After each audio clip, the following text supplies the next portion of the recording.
nafsingizga qul bo'lganmisiz? Nafsimga qul bo'lganman deya olmayman. Qul bo'lib nimanidir boy berib yoki nimadandir kechgan joyim yo'q.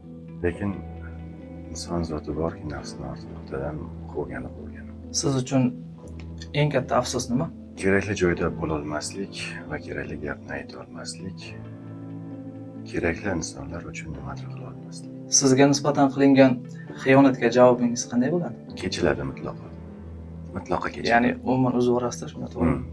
Tushunarli. Muvaffaqiyat deganda nima tushunasiz? Muvaffaqiyat ba'zida oxirgi og'riq, ba'zida esa kutilmagan yuk. Agarda ishonchni dalaga qiyoslasak, sizniki qanday ko'rinishda? Dalaga menimcha shu Everestdan sal balandroq. Orzularingiz bo'lganmi? Ha, ba'zilari. Baxtlimisiz?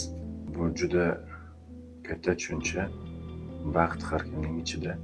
Menimcha hali ichimning ichigacha yetib bora olganim yo'q. Qanday turdagi ayollardan qo'rqasiz? Ayollarning barchasidan qo'rqaman. Shu savolda davomi. Hali uylanmagansiz.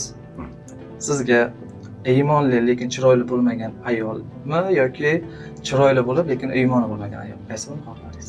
Albatta iymoni bor ayol. Ertaga hayotingizning so'nggi kuni bo'lsa, uni kimga bag'ishlardingiz? Oilamga va o'zimga. Qadringizga yetasizmi? Har doim ham emas. Hozir vafot etsangiz, sizdan nima qoladi? Hech narsa. Shahar yoki qishloq? Shaharni shahar qilish uchun qishloqni qadriga yetish uchun shaharni ko'rish kerak. Oxirgi savol, qachondan o'zingizni haqiqiy erkakman deb hisoblagansiz? Tug'ilgandan. Rahmat.